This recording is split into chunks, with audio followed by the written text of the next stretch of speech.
말씀을 선포하도록 하겠습니다. 오늘 말씀 제목은 주님께만 있는 자격 이렇게 제가 잡았고요.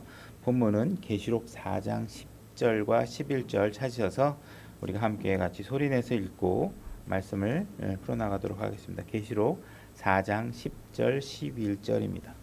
다 같이 소리내서 읽겠습니다. 준비 시작. 24 장로가 왕자에 앉으신 분 앞에 엎드려 영원무토록 살아계시는 분께 경배하고 자기들의 관을 왕자 앞에 던지며 이르되 오 주여 주는 영광과 존귀와 권능을 받기에 합당하시오니 주께서 모든 것을 창조하셨고 또 그것들이 주를 기쁘게 하려고 존재하며 창조되었나이다 하더라. 지금 읽으신 본문은 하늘에 올라가서 하늘에서 이루어진 일을 보고 기록한 내용이죠.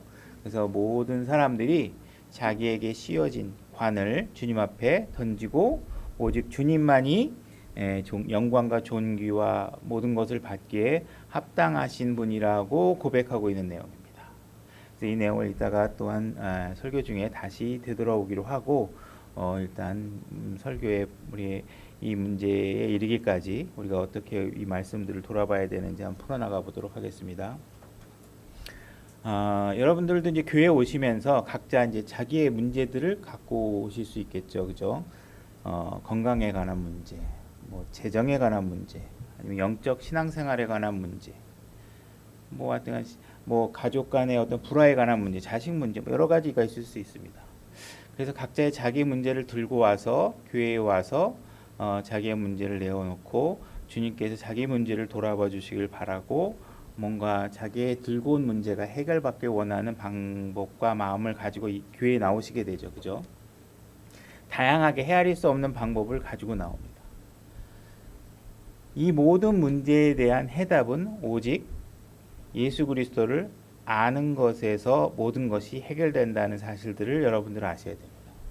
여러분들이 문제를 갖고 왔을 때 누구에겐가 얘기하고 교회 목회자에게 얘기하고 주변에 이제 형제 자매들에게 얘기하면 우리들이 마음 자세가 그때 어떠냐면 내가 겪고 있는 이 문제가 세상에서 어느 누구도 겪지 못하는 아주 심각하고 아주 힘든 문제를 내가 혼자 지금 겪고 있는데 너 이거 나 아니? 내가 얼마나 힘든지 알아?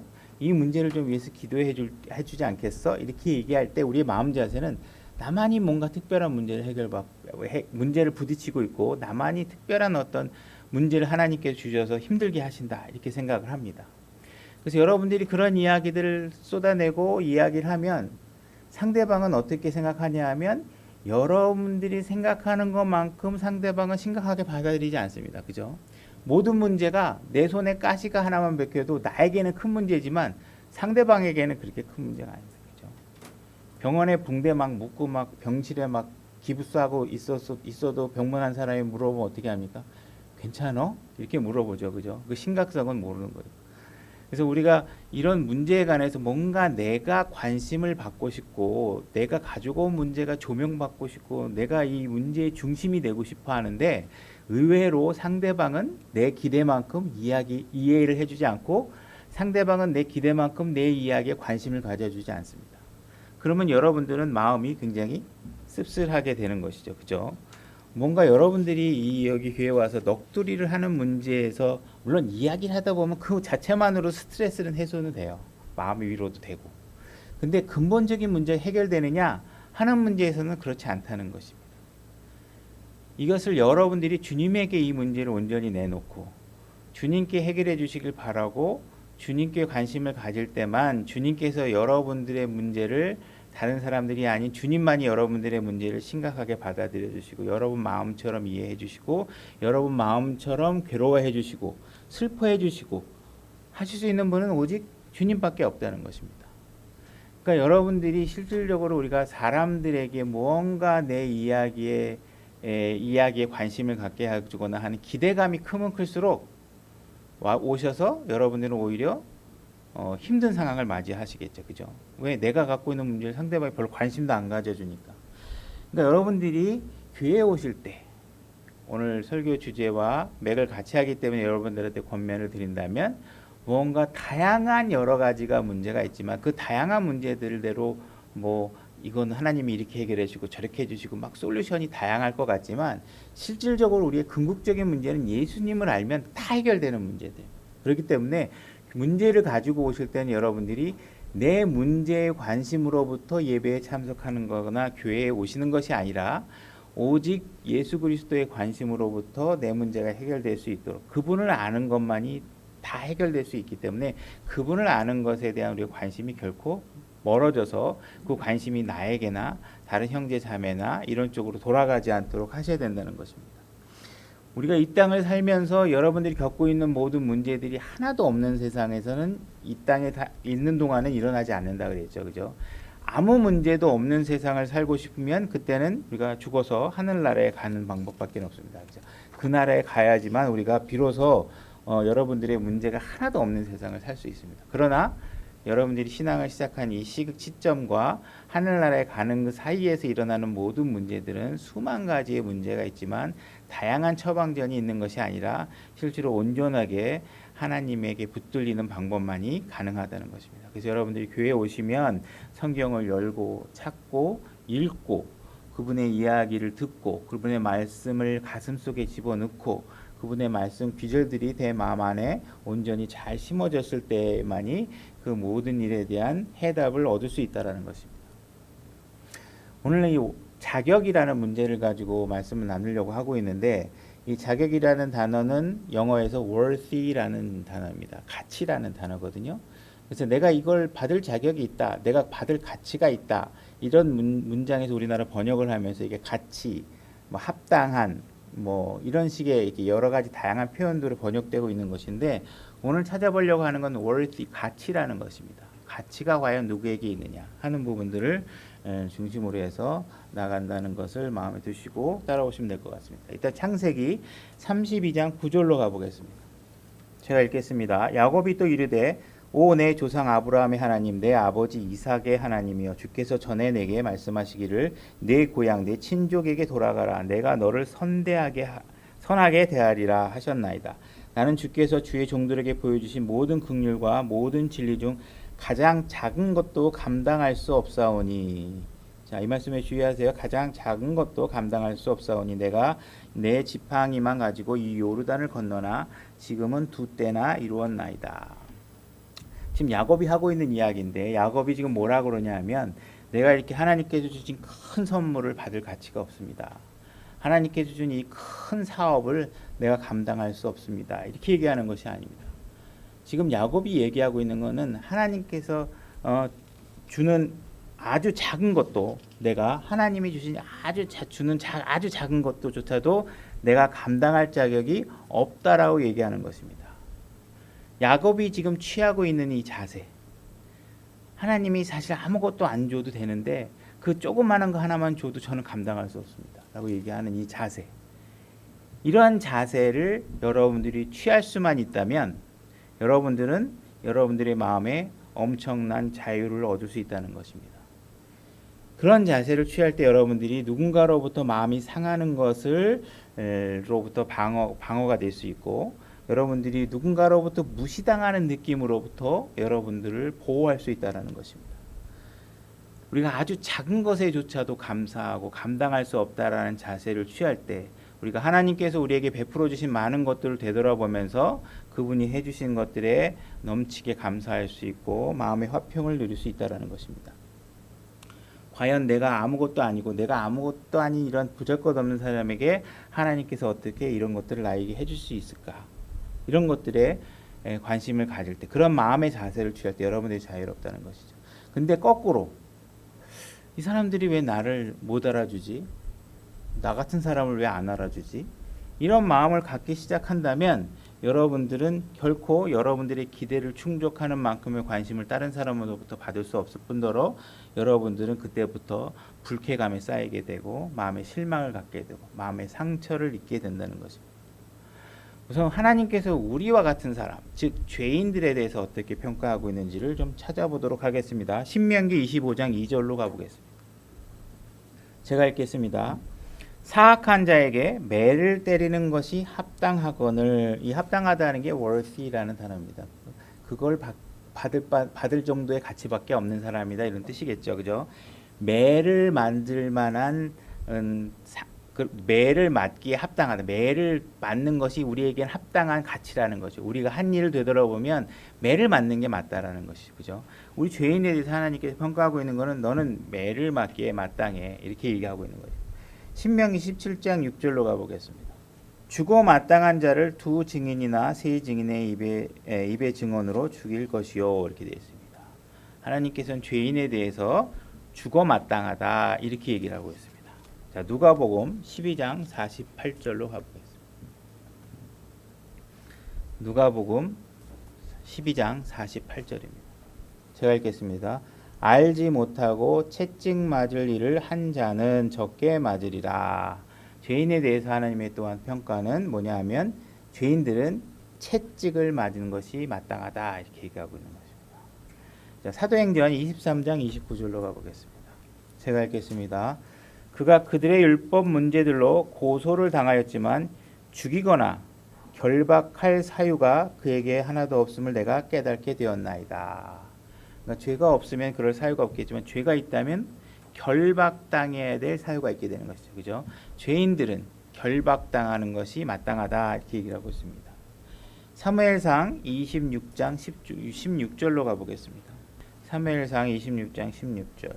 내가 행한 이 일이 선하지 아니하도다. 주께서 살아계심을 두고 맹세하노니 너희가 주의 기름 부음 받은 자 곧 너희 주인을 보호하지 아니하였으므로 너희는 죽어 마땅하다 이렇게 얘기하고 있습니다. 아까도 얘기했던 것들이 반복돼서 나왔네요. 죽어 마땅하다. 계시록 16장 6절로 가보겠습니다.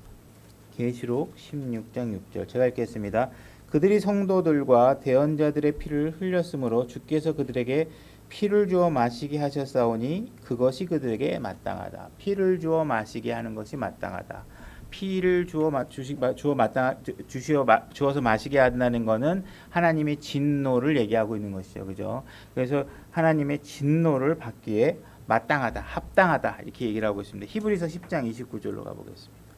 제가 읽겠습니다. 하물며 하나님의 아들을 발로 밟고 자기를 거룩히 구별한 언약의 피를 거룩하지 아니한 것으로 여기며 은혜의 영께 무례히 행한 자가 당연히 받을 것으로 생각되는 형벌은 얼마나 더 극심하겠느냐. 이렇게 무례히 행한 죄인들에게는 형벌을 받기에 마땅하다, 저주를 받기에 마땅하다 이렇게 얘기를 하고 있습니다. 지금까지 우리가 찾아본 구조를 보면 사실 우리는 다시 말해서 우리 죄인들은 여러분들이 구원받기 전에는 지옥에 갈 수밖에 없는 죄인이고 여러분들이 구원받은 이후에도 여러분들은 구원받은 죄인으로서 죄의 굴레를 벗어나지 못하고 있죠. 아직까지는. 자, 이와 같이 여러분들과 같이 우리와 같이 저와 같은 죄인들에 대해서 하나님께서는 매맞기에 마땅하고 죽어 마땅하고 채찍에 맞을 만하고 결박당할 만하고 진노와 저주를 받을 만하기에 합당하다고 얘기하고 있습니다. 그죠? 여러분들은 사실은 이 모든 지금 읽은 이런 것들이 사실 우리가 받아야 마땅한 건데 다른 것들이 아니죠. 여러분들과 같은 상태에 놓인 사람들에게 필요한 것은 무엇일까요? 바로 하나님의 은혜와 긍휼밖에는 그 일로부터 여러분들이 구원받을 수 있는 방법이 없다는 것입니다. 그러니까 여러분들이 이 모든 징계로부터 구원받을 수 있는 방법은 하나님께서 은혜와 긍휼을 베풀지 않으면 불가능하게 되었다 이렇게 된 상황이라는 것입니다. 마태복음을 보게 되면 침례인 요한에 대해서 주님께서 뭐라고 얘기하냐면 여자에게서 난 자 중에 제일 큰 자다 이렇게 얘기하고 있습니다. 여자에게서 난 자. 그러니까는 이 세상에 태어난 모든 남자들, 엄마 뱃속에서 태어난 모든 남자들을 쭉 모아놓고 세워놓고 거기서 제일 큰 사람을 골라라 그러면 침례인 요한을 고르겠다는 겁니다. 그죠? 자, 마태복음 3장 11절로 가보겠습니다. 제가 읽겠습니다. 참으로 나는 회개에 이르도록 너희에게 물로 침례를 주거니와 내 뒤에 오시는 분은 나보다 능력이 더 있으심에 나는 그분의 신발을 나를 자격도 없노라. 자, 지금 침례인 요한이 예수님에 대해서 어떻게 평가하고 있냐면 그분은 너무나 나보다 뛰어나신 분이라 내가 그분의 신발을 나를 자격도 없다 얘기하고 있습니다. 근데 침례 요한은 어떤 사람인가요? 예수님께서 어떻게 인정하셨나요? 엄마 뱃속에서 태어난 여자의 몸에서 태어난 사람 중에 최고로 큰 자라고 얘기해요. 그 최고로 큰 자가 예수님께서 흙 묻은 더러운 신발을 딱 벗어놓고 침례인 요한에게 너 내 신발을 여기 있는 거 좀 잠깐 저기다 좀 갖다 놓을래? 그러면 침례인 요한이 어떠한 마음의 자세를 갖고 있냐면 그 요청에 대해서 주님, 당신은 너무도 거룩하고 너무도 순결하셔서 제가 감히 당신의 신발을 그 신발에다 손을 댈 자격조차도 없습니다. 이렇게 얘기를 하고 있는 것입니다. 그죠? 신발에다 손을 댈 자격도 없다라는 것을 고백하고 있는 것입니다. 인간에게서 태어난 사람 중에 여자의 몸에서 태어난 자 중에 제일 큰 자가 이런 자세를 취하고 있다는 것입니다. 자, 마태복음 7장으로 한번 가보겠습니다. 마태복음 8장 7절입니다. 마태복음 8장 7절. 자, 여러분들이 그리스도인으로서 신앙생활을 시작을 해서 10년, 20년, 어린아이부터 해서 이제 장년이 되고 예를 들어 환갑이 지나고 하면 경력이 꽤 길겠죠. 여러분들이 집에 가면 성경책도 많이 꽂혀 있을 것이고 이제 부지런하게 주님에게 헌신하고 그리스도인으로서 부지런하게 살아서 경제적 능력도 있어서 교회 안에 형제 자매들을 초청하기에도 아무 문제도 없고, 그죠? 그래서 여러분들의 집이 경제적으로나 자녀 신앙적으로나 무언가 누군가가 집에 와서 봐준다고 해도 부끄러울 것이 하나도 없을 만큼 여러분들이 어쩌면 풍요롭고 넉넉한 삶을 살았고 신앙적으로도 자부심이 있는 삶을 살았을 수 있습니다. 그런 일들은 굉장히 잘한 일이죠. 그죠?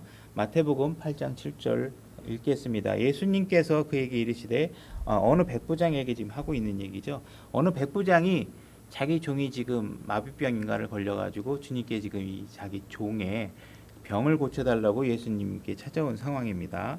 예수님께서 그에게 이르시되 내가 가서 그를 고쳐주리라 하니 백부장이 응답하여 이르되 주여 주께서 내 지붕 아래로 오심을 내가 감당할 자격이 없사온즉 이렇게 되어 있습니다.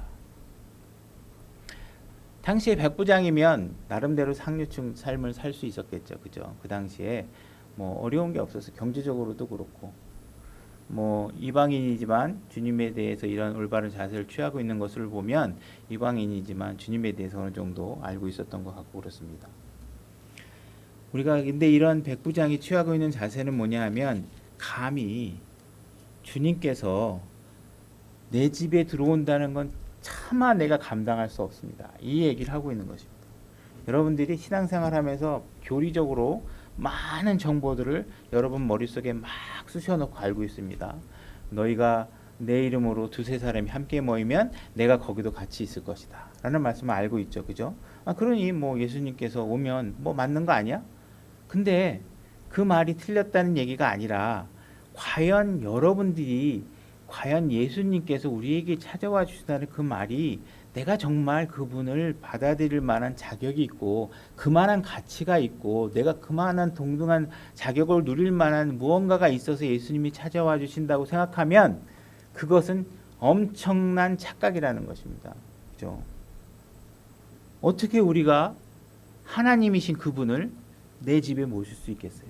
어떻게 내 안에 모실 수 있겠어요? 나라의 임금님조차도 여러분의 집에 들어간다 그러면 여러분들이 그분을 모실 자격이 있으시겠어요? 감당하실 수 있겠어요? 하물며 이 세상의 창조주이시고 이 세상의 주인이신 그분이 여러분 집에 가고 여러분들의 모이는 속에 오고 하신다는 것이 얼마나 영광되고 몸둘 바를 모르고 정말 하잘것없는 나의 가치에 하나님께서 이렇게 관심을 가져주신다는 것에 대해서 너무도 놀랍고 감사해야 되는 것이 아니라는 것이죠.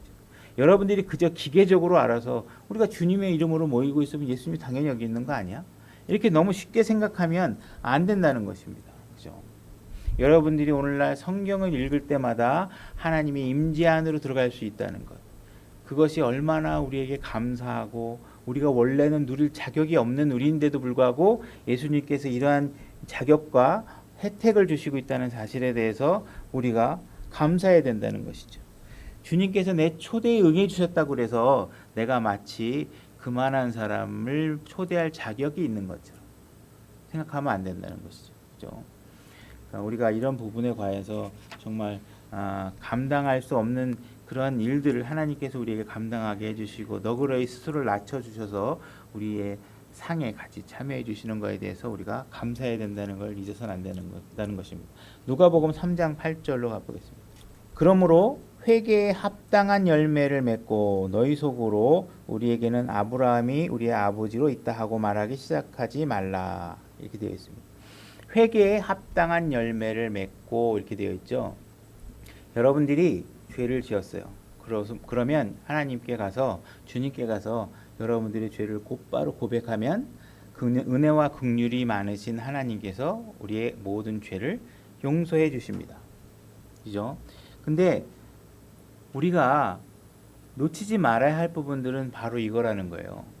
여러분들이 죄를 지으면 죄를 지은 순간에 여러분들에게는 사실 회개할 자격이 없다는 것을 아셔야 됩니다. 그렇죠? 여러분들이 이미 죄를 저어놓고 나서 만약에 여러분들이 누군가가 그 집에 아들을 죽이고 나서 죽은 사람한테 가서 회개할 수 있는 것도 아니고, 그죠? 우리는 이미 회개할 모든 것들 자격을 상실했다는 거죠. 그 회개가 가능하려면 그것을 받아들이는 사람의 은혜와 긍휼이 있어야지만 가능하다는 것입니다. 우리가 주님 앞에 우리의 죄를 회개할 수 있다는 것은 주님께서 우리에게 회개할 수 있도록 은혜와 긍휼을 베풀어 주셨기 때문에 가능하다는 것입니다. 우리에게는 회개할 자격조차도 없다는 것을 우리가 아셔야 된다는 것입니다. 우리가 마치 하나님께 주신 모든 은혜와 긍휼을 마치 우리가 당연히 누려야 하는 것인 것처럼 여러분들이 영적인 교만함에 빠져 있다면 되돌아보시고 회개하셔야 되는 것이죠. 그것조차도. 그죠? 여러분들이 올바른 성경을 읽고 참 하나님을 섬기고 매일매일 여러분들이 말씀을 통해서 정결한 삶을 유지하고 있다면 그런 건 여러분들이 아주 잘하고 계시는 것입니다. 그죠? 근데 여러분들이 아직까지도 뭔가 회개하는 일에서부터 뭔가 불편함을 느끼고 있다면 이 회개라는 것은 무언가를 버리고, 그죠? 여러분들이 지금까지 가던 방향을 버리고 완전히 뒤돌아서서 다른 방향으로 가는 거죠. 그죠? 그럼 여러분들이 취하고 있는 모든 기득권이나 여러분들이 누리고 있던 모든 기존의 생활 방식들을 버리고 돌아서야 되는 거예요. 그죠?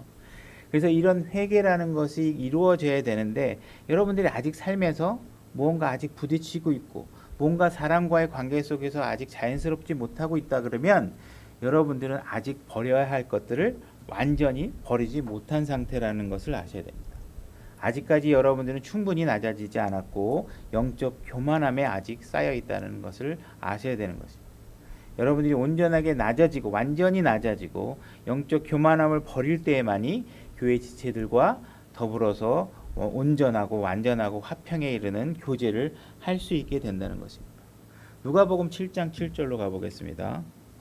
이것도 동일하게 아까 백부장 사건이 다른 복음서에 기록되어 있는 내용입니다. 그러므로 내 자신이 주께 나아갈 자격도 없는 줄로 생각하였사온즉 오직 한 말씀만 하옵소서. 그러면 내 종이 낫겠나이다. 이렇게 얘기하고 있습니다.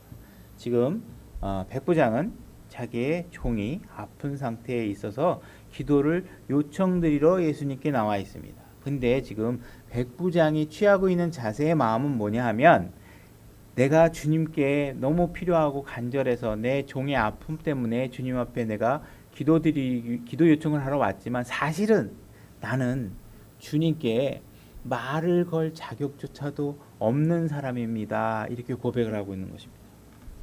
그죠? 여러분들이 성경 공부를 너무 열심히 하고 성경의 지식들을 너무 많이 알고 있어서 여러분들의 지식들은 여러분들을 우쭐하게 만들 수도 있고 그 가치를 모르게 만들 수가 있죠. 우리는 긍휼을 얻기 위해 왕자로 담대히 나아가라는 주님의 말씀을 알고 있습니다. 히브리서 4장 16절 말씀이죠. 너희의 모든 염려를 그분께 맡겨라. 그 말씀도 알고 있으니 주님께 맡기는 일에 있어서 너무 당연하게 생각할 수도 있죠. 베드로전서 5장 7절 말씀이죠. 그죠? 근데 마치 우리가 이러한 말씀이 우리에게 주어졌다고 해서 주님과 내가 동등한 자격을 갖고 있다.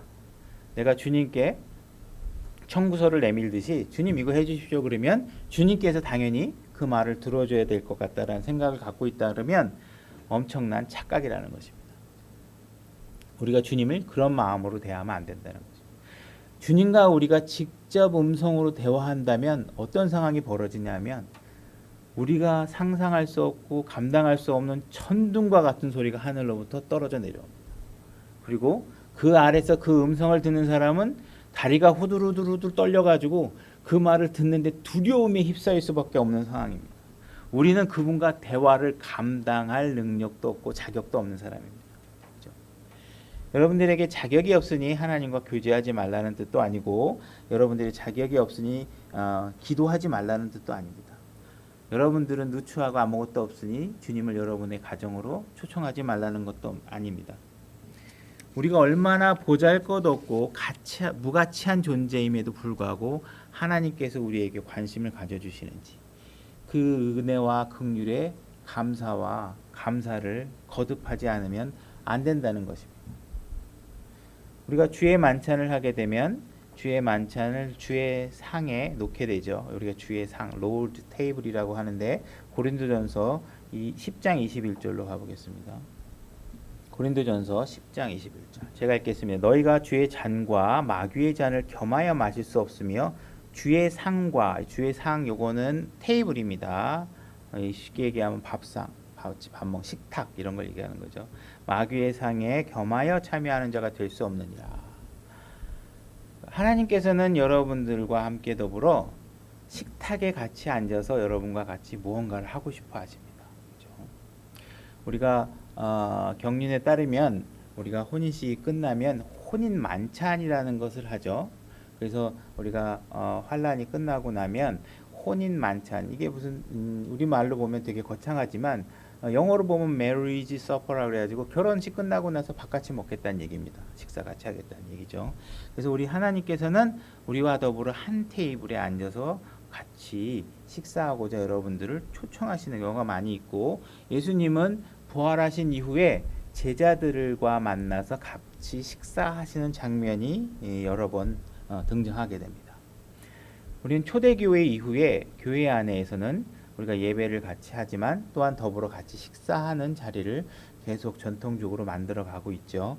그래서 우리 같이 모여서 식사하는 경우가 많습니다. 그래서 여러분들을 그 테이블에 주님께서 준비하신 테이블에 여러분들이 함께 앉게 하려고 여러분들을 초대하시는 경우가 있다는 것입니다. 마태복음 22장 8절로 가보겠습니다. 마태복음 22장 8절입니다. 제가 읽겠습니다. 그 뒤에 자기 종들에게 이르되 결혼식은 준비되어 있으나 초대받은 자들이 합당하지 아니하니 이렇게 했습니다. 자, 지금 초대하신 분이 계시는데 이 초대한 사람들이 한 분이 뭐라고 얘기하냐면 내가 지금 누군가를 초대하려고 하고 있거든. 내가 그 사람들을 위해서 여기 모든 걸 다 준비했어. 밥도 준비하고 그들이 앉을 자리도 준비하고 그들이 같이 마음을 먹은 테이블도 준비하고 다 준비했어. 그래서 내가 그들을 초대했어. 근데 이분이 얘기하고 있는 건 뭐냐면 내가 초대한 그 사람들이 실제로는 여기에 와 앉을 자격이 없는 사람이라는 것을 이야기하고 있는 것입니다. 그죠? 그들은 여기에 내 초대에 부응해서 이 자리에 앉을 만한 자격이 사실 없다라는 사실을 이분도 왕도 알고 있다는 것입니다. 그죠? 여러분들이 청와대에 초청받아 가지고 밥 한번 같이 먹는 걸 굉장한 영광으로 생각하잖아요. 그죠? 그 뭐 원스타, 투스타 군인들도요. 청와대에서 한 번만 부르면 그 명단 빠지면 엄청나게 섭섭해하고 그것만 들어가면 막 그냥 기분이 엄청 날아가듯이 좋아하고 막 그런 걸 제가 본 것 같아요. 그러니까 이런 하물며 우리가 이 창조주 하나님께서 여러분들을 나중에 그 자리에 같이 초대하실 거거든요.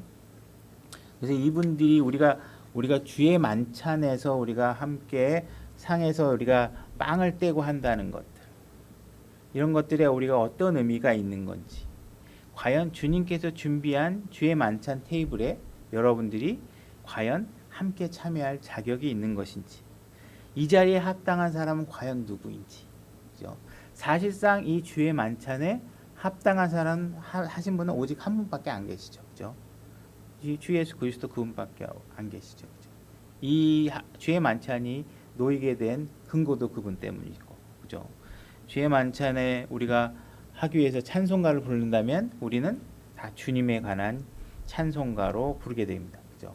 그 이야기 어디에도 우리가 그 상황의 주인공이 되는 찬양도 없고 아무것도 없습니다. 오직 그분만이 이 자리에 합당하시고 영광받고 존귀와 영광을 받기 합당하신 분은 그분밖에 안 계신 거죠. 만약에 교회에서 간증을 한다면 우리가 간증하는 내용들은 주님께서 우리에게 무엇을 해주신 건지에 대한 이야기가 이루어지게 될 겁니다. 만약에 그렇지 않고 마치 내가 주님을 위해서 무엇을 한 것을 간증으로 드러낸다면 그것은 올바른 관점도 아니고 그분을 높이는 일이 아니죠. 그건 자기를 높이는 일입니다. 우리의 간증은 그분이 주인공이 되어야 하고 그분만이 높임을 받아야 되는 것입니다. 여러분들이 여기 와서 제가요 킹제임스 성경을 하고 엄청난 핍박을 당하는데 내가 엄청난 고생을 해가면서 킹제임스 성경을 붙잡고 있었거든요. 내가 킹제임스 성경 때문에 누구가 막 뭐라고 욕했는데요.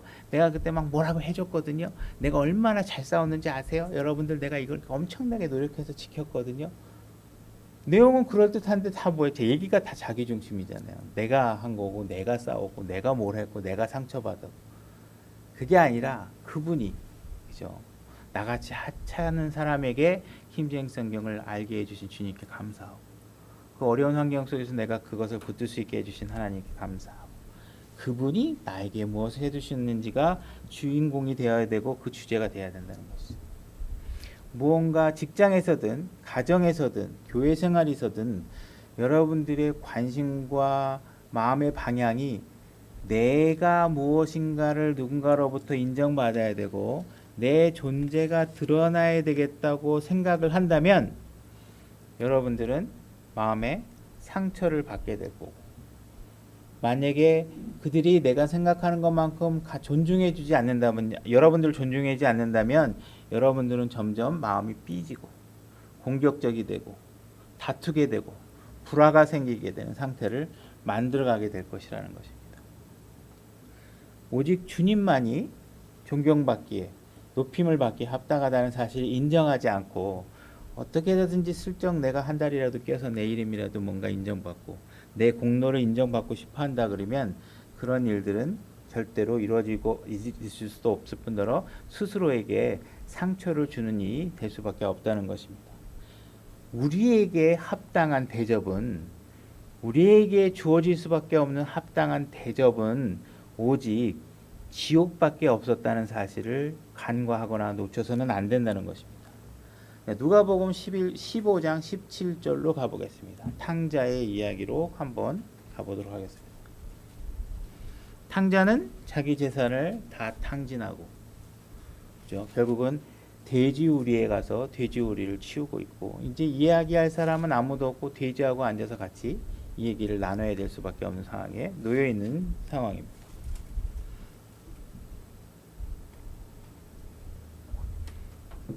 자, 17절 15장 17절 제가 읽겠습니다. 그제야 그가 정신을 차리고 이르되 내 아버지께는 빵이 풍족하여 나누어 줄 수 있는 품꾼이 얼마나 많은가. 그런데 나는 굶어 죽는구나.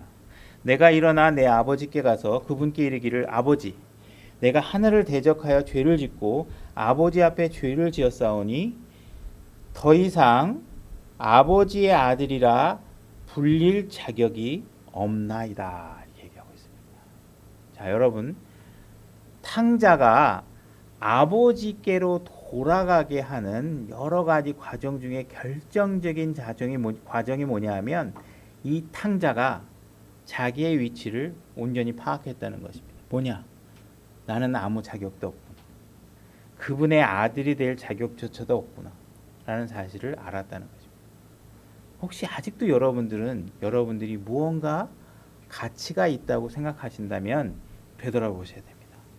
주님 앞에 온전히 돌아갈 수 없게 만드는 장애물이 되기 때문에 그렇습니다. 20절 집으로 돌아갑니다.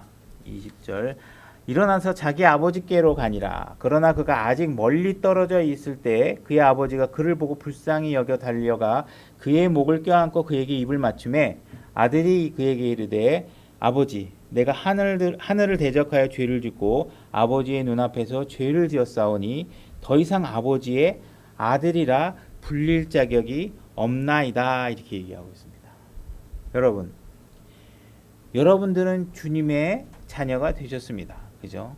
근데 혹시 여러분들이 내가 주님의 아들, 자녀가 될 수 있는 자격이 있다고 생각하신 적이 있다면 다시 잘 생각해 보셔야 됩니다. 여러분들은 속고 있는 것입니다. 여러분들은 어느 순간에도 어느 한때라도 여러분들은 아버지의 아들이 될 만한 자격이 한 번도 있은 적이 없으시고 구원받은 지금 이 상태에서도 여러분들에게는 어떠한 자격도 주어지지 않았습니다. 요한복음 1장 12절로 가볼까요? 그분을 받아들인 자들 곧 그분의 이름을 믿는 자들에게는 자 제가 바꿔서 읽습니다. 그대로 안 읽고 하나님의 아들이 되는 자격을 그분께서 주셨으니 잘못 읽었죠. 그죠? 제가 그렇게 읽은 건 잘못된 겁니다. 하나님의 아들이 되는 권리를 주셨으니 이렇게 읽어도 잘못된 겁니다. 그죠? 다 하나님의 아들이 되는 권능을 그분께서 주셨다고 되어 있습니다. 여러분들에겐 어떠한 자격도 주어진 적이 없고 여러분들에게 어떠한 권리도 주어진 적이 없습니다. 어떤 권리, 어떤 자격, 아들이 될 자격과 권리가 여러분들에게 없다는 거예요. 여러분들에겐 지옥에 갈 만한 자격밖에 없어요. 여러분들이 권리를 주장한다면 나에게 합당한 권리를 주어 달라 이렇게 얘기한다면 그래 그러면 지옥에 가 이거밖에 없어요. 근데 여러분들이 어떻게 해서 아들이 되셨어요? 온전히 하나님의 아들의 권능에 의해서 여러분들이 아들로 인정받게 된 것입니다. 여러분들에게는 아들이 될 만한 자격이 없습니다. 그러나 많은 세상의 종교는 여러분들에게 자격이 부여된다고 가르치고 있고 그렇게 여러분들이 존중받을 수 있는 길을 제시하겠다고 얘기하고 있습니다. 많은 종교들과 오늘날의 교육 시스템들은 여러분들에게 끊임없이 얘기하고 있습니다. 여러분들은 아주 값진 존재입니다. 그 세상의 어느 무엇과도 바꿀 수 없는 귀한 존재입니다. 여러분들은 훌륭한 사람입니다. 그래서 여러분들이 스스로 자격이 있고 스스로 내가 가치가 있는 존재임을 깨닫게 만들고 세뇌당하게 만들고 내가 대단한 사람인 것처럼 만들고 그렇게 가르치고 있습니다. 그것이 오늘날의 교육 시스템이고 오늘날의 많은 세상적인 종교들이 여러분들은 사랑받을 만한 사람이라고 얘기하고 있는 것입니다. 그러나 이 탕자의 비유 속에서 탕자가 취한 자세는 바로 내가 아버지의 아들이라 불릴 자격이 없을 만큼 아무것도 아닌 존재라는 사실을 깨달았을 때 아버지께 갈 수 있었다는 것입니다. 그리고 그분께 가서도 탕자의 자세는 바뀌지 않았다는 것입니다. 그렇죠? 계시록 4장 10절로 가겠습니다. 오늘 읽었던 본문 말씀이죠. 계시록 4장 10절 제가 읽겠습니다. 24 장로가 왕좌에 앉으신 분 앞에 엎드려 영원 무궁토록 살아계시는 분께 경배하고 자기들의 관을 왕자 앞에 던지며 이르되 그죠? 자기가 받았던 관들이 있었던 거죠. 그죠? 뭔가 조금 잘해서 하나님께서 저 수고했다. 뭐 무슨 면류관도 주고 무슨 관도 주고 무슨 관도 주고 해서 뭐 상보따리를 이렇게 하나씩 나눠줬을 수도 있겠죠. 그죠? 근데 그들이 취한 게 뭐냐면 그 받은 걸 전부 다 어떻게 해요? 주님 앞에 다 내려놓는 거. 다 내려놓고 이런 고백을 합니다. 오 주여, 주는 영광과 존귀와 권능을 받기에 합당하시오니 주께서 모든 것들을 창조하셨고 또 그것들이 주를 기쁘게 하려고 존재하며 창조되었나이다 하더라. 그들은 그들이 받은 작은 상들을 다 주님 앞에 내어놓고 이러한 작은 것도 내가 감당할 수 없고 나는 받을 자격이 없습니다. 내가 받은 무언가 보상이 있고 축복이 있다면 이것은 다 오직 주님의 공입니다. 그리고 모든 공을 주님께 드리고 있는 것입니다. 계시록 5장 11절로 가보겠습니다. 계시록 5장 11절입니다. 제가 읽겠습니다. 또 내가 보고 왕자와 짐승들과 장로들을 둘러싼 많은 천사들의 음성을 들었는데 그들의 수는 만만이요 천천이더라. 그들이 큰 음성으로 이르되 죽임을 당하신 어린 양께서 권능과 부와 지혜와 힘과 존귀와 영광과 찬송을 받기에 합당하시도다. 오직 높임을 받고 존귀와 영광을 받으시기에 합당하시는 분은 누구냐? 죽임을 당하신 어린 양이십니다. 그렇죠? 물론 예수님은 죽임을 당하기 이전에 이 땅에 오시기 이전에도 그분에게는 영광이 있으신 분입니다. 근데 주님께서 죽임을 당했기 때문에 어떻게 되셨어요? 그들의 백성으로부터 존귀와 영광을 받게 되시는 것입니다. 그죠? 그들이 그 앞에 무릎 꿇게 되는 것입니다. 왜? 그분이 해주신 일을 나로 인해 죽으신 것을 알기 때문에. 그죠? 내 생명을 위해서 그분이 하신 일을 우리가 알기 때문에. 그죠? 나같이 아무 자격도 없고 아무 가치도 없는 나를 위해서 그분이 해주신 것을 알기 때문에 우리는 그분을 높이게 된다는 것입니다. 13절 또 내가 들으니 하늘과 땅 위와 땅 아래에 있는 모든 창조물과 바다에 있는 것들과 그것들 안에 있는 모든 것들이 이르되 왕좌에 앉으신 분과 어린 양께 찬송과 존귀와 영광과 권능이 영원 무궁토록 있으리로다 하더라. 자, 어린 양 이외에 있는 어떠한 창조물도 어떠한 존재도 결코 존귀와 영광을 받을 자격이 없습니다. 오직 어린 양이신 그분만이 존귀를 받고 영광을 받으시기에 합당하다는 것입니다.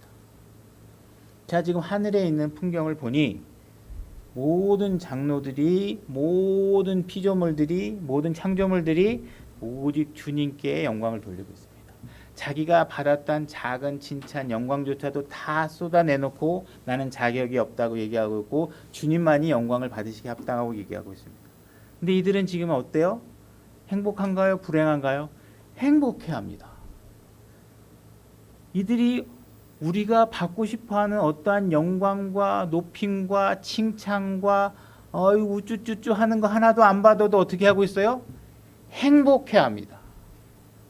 오직 주님만이 모든 높임과 영광의 대상이라는 걸 인정하는 순간 그들이 행복하게 하고 살고 있는 것을 지금 목격담으로 증언하고 있는 것입니다.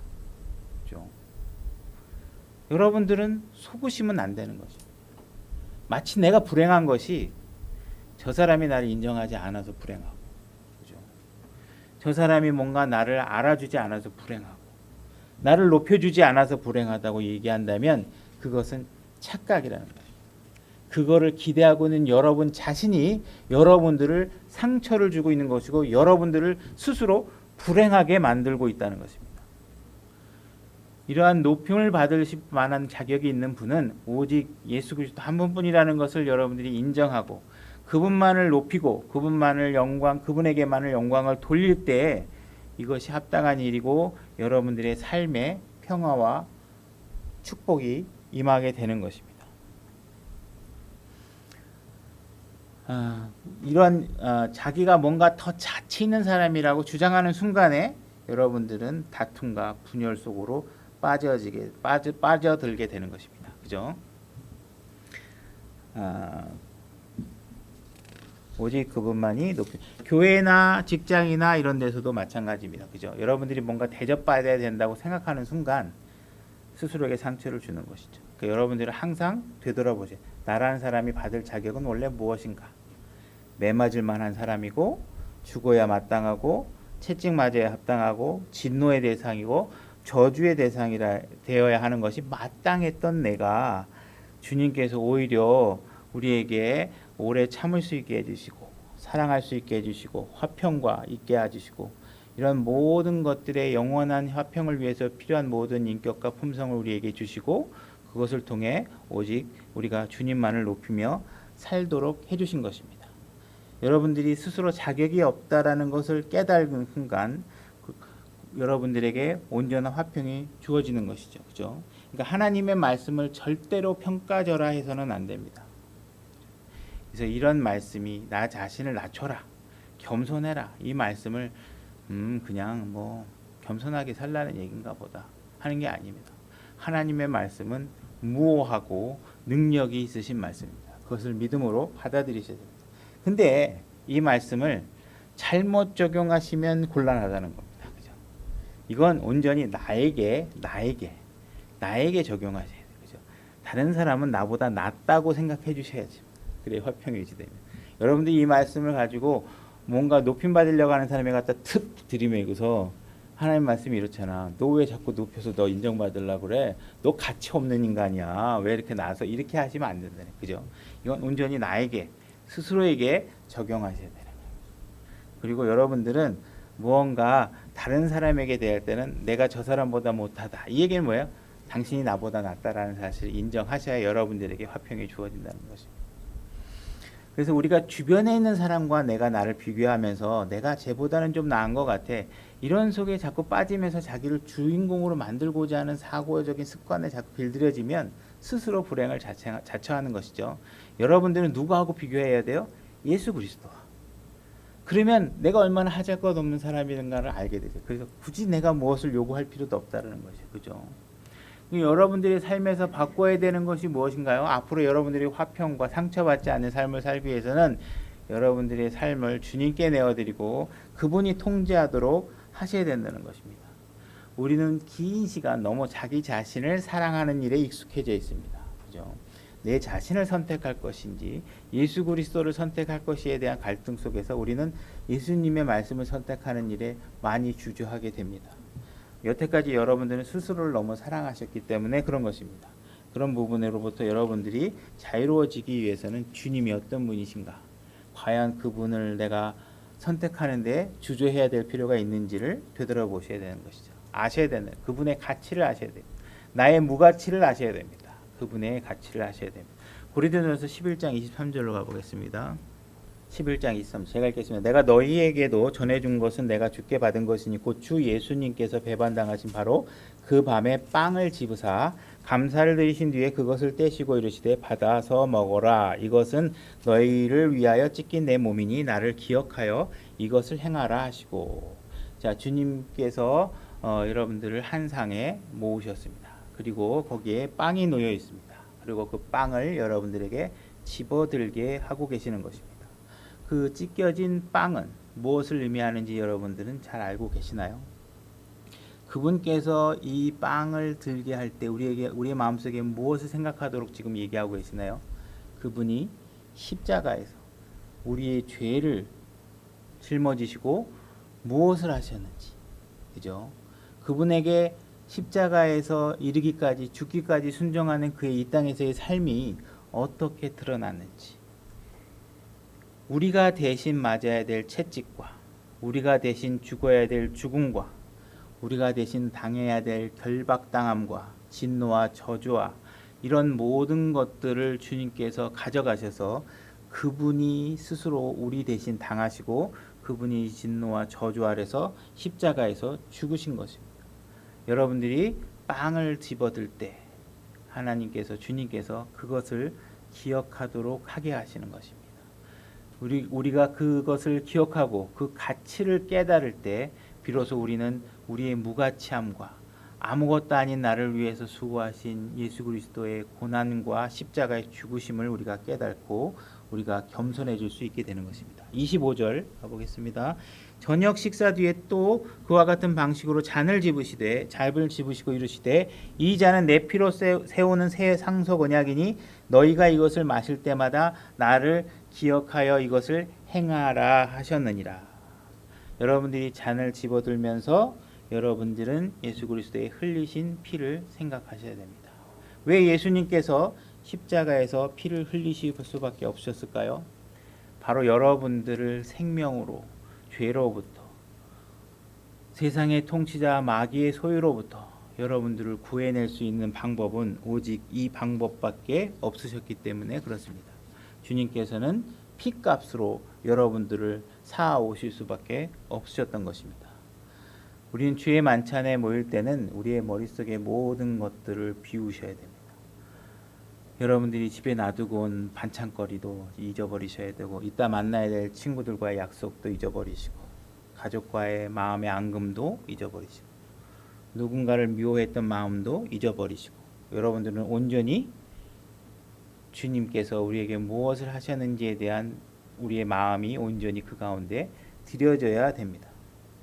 나에게 주어졌어야 할 그 처참한 죽음과 십자가의 어떤 사망과 지옥으로 향하는 그 모든 것들을 주님께서 다 해결해 주신 그 사건, 십자가에서 흘리신 그분의 피밖에는 방법이 없었던 그 일들을 주님께서 우리를 위해 해주신 상황에 대해서 우리가 깊게 생각하고 가치를 아셔야 됩니다. 26절 이는 너희가 이 빵을 먹고 이 잔을 마실 때마다 주의 죽으심을 그분께 오실 때까지 보이기 때문이라. 그러므로 누구든지 주의 빵과 이 잔을 합당하지 않게 먹고 마시는 자는 주의 몸과 피에 대하여 죄가 있으니라. 합당하게 worthy라는 것이 있죠. 이것을 무가치하게 여러분들이 여긴다면 안 되는 것입니다. 오직 사람이 자기를 살피고 그 뒤에 그 빵을 먹고 그 잔을 마실지니 합당하지 않게 먹고 마시는 자는 주의 몸을 분별하지 못하고 자기를 위하여 정죄를 먹고 마시느니라. 자, 이 말씀 우리가 앞에서부터 쭉 풀어온 말씀으로 생각해 본다면 우리는 여기 하나의 자그마한 역설에 부딪히게 됩니다. 여러분들이 주의 잔에 참여할 때 여러분들의 마음은 어떠셔야 됩니까? 여러분들은 이 잔에 참여할 가치가 없는 존재임을 알아야 거기에 참여할 수 있는 가치가 부여된다는 것입니다. 여러분들이 주님의 찢긴 몸을 들어 올릴 자격이 있었다고 자격이 부여된다는 사실은 뭐냐면 여러분 스스로 나는 이 빵에다가 손을 댈 자격조차도 없는 사람이라는 것을 인정할 때에 여러분에게 바로 그 가치가 주어진다는 것입니다. 그죠? 그러므로 여러분들은 무언가 누군가를 미워했던 생각들이라든지 자신에게 합당한 대우하지 않아서 뭔가 내 마음에 쓴뿌리가 생기게 된 어떤 형제 자매들을 생각하면서 아무렇지도 않게 주의 만찬에 참여해서는 안 된다는 것입니다. 그죠? 여러분들은 주의 만찬에 참여할 자격이 있으십니까? 나는 20년, 30년 주의 만찬을 참여해왔고 아무 꺼리낌도 없이 잘 참여해왔습니까? 혹시 여러분들이 나는 좀 자격이 있는 것 같아 라고 생각이 든다면 나는 뭐 남편한테 잘하고 신실한 아내로서 생활을 했기 때문에 나는 자격이 있는 것 같아. 나는 부모님들 시어머니 잘 모셔서 이런 일에 자격이 있는 것 같아. 내가 교회에 헌금 되게 많이 했거든. 나라면 나같이 헌금 많이 한 사람이라면 주의 만찬에 참여할 자격이 있는 게 아니겠어? 나는 교회 사역자인데 내가 말씀을 선포하고 내가 이런 일을 했는데 나는 자격이 있는 게 아닐까?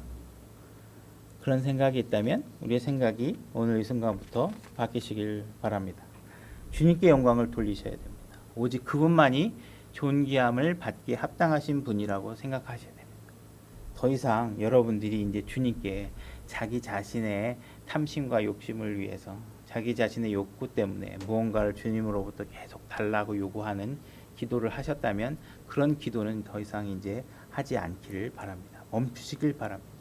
주님은 여러분들을 위해서 자신의 피 한 방울까지 남김없이 흘리시고 죽으셨습니다.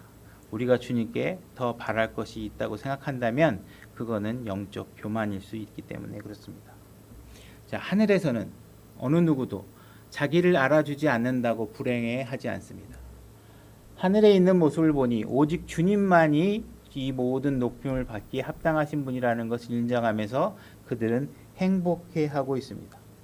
여러분도 그와 같은 자세를 취한다면 이 땅에서 얼마든지 행복하실 수 있다는 것입니다. 에베소서 4장 1절로 가보겠습니다. 제가 읽겠습니다. 에베소서 4장 1절입니다. 그러므로 주의 가신 자 된 내가 너희에게 간청하니 너희는 너희를 부르실 때 허락하신 그 부르심에 합당하게 걷고. 여러분들에게 계속 여러분들은 자격이 없다라는 얘기를 계속했죠. 근데 지금 하나님께서 뭐라고 얘기하고 있냐면 여러분들이 부름받은 그 자세에 합당하게 걸어라. 여러분들은 자격이 없지만 이제 내 자녀로 부름받았다. 너에게는 하나님의 아들인 상태가 되었다. 너는 내 아들이고 내 주님께서는 형제라 부르기에 부끄러워하지 않을 정도로의 위치를 이제 주어졌다.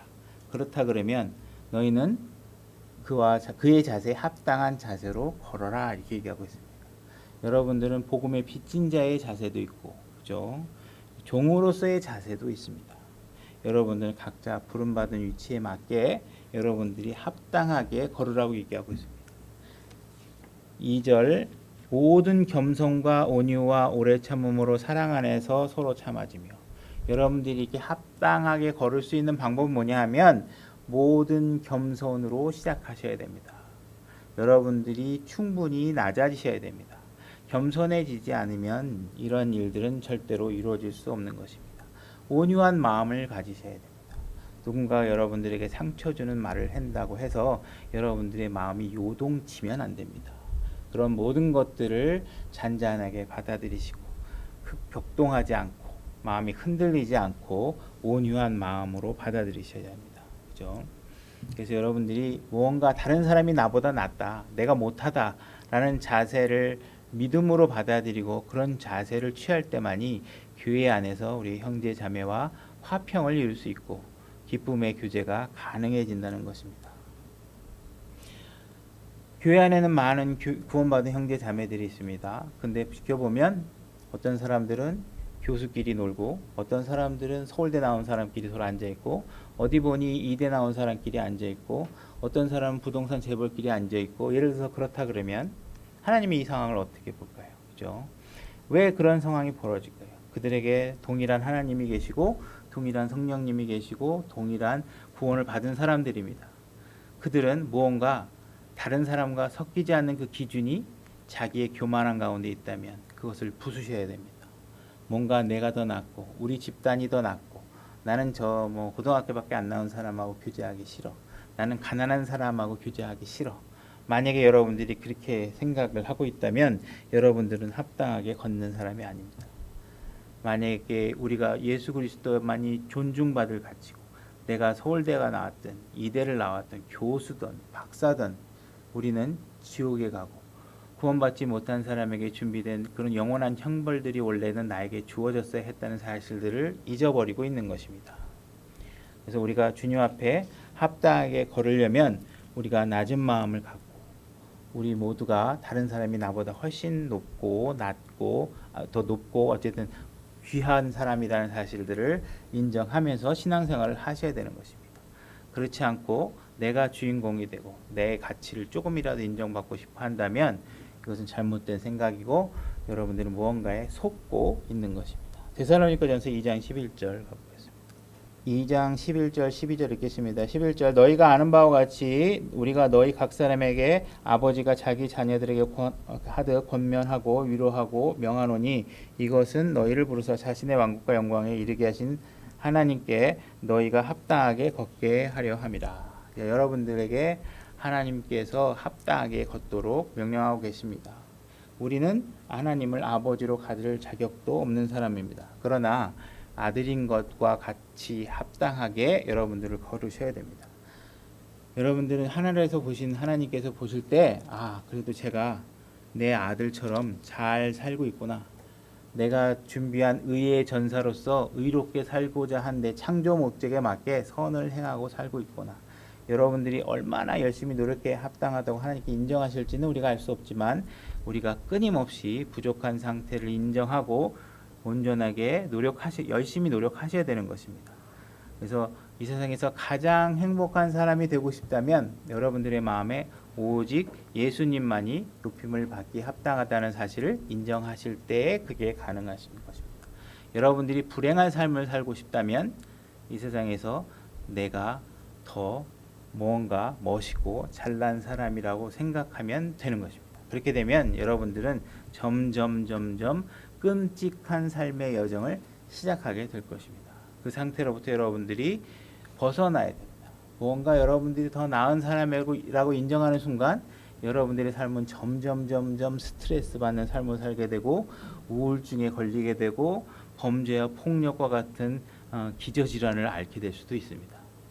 여러분들은 아무것도 아니라는 사실들을 인정할 때 여러분들은 최고로 행복해지게 될 것입니다. 오직 주님만이 높임을 받기에 합당한 사실을 인정할 때 여러분들은 행복한 그리스도인의 삶을 살게 될 것입니다. 오늘 설교는 여기까지 하겠습니다.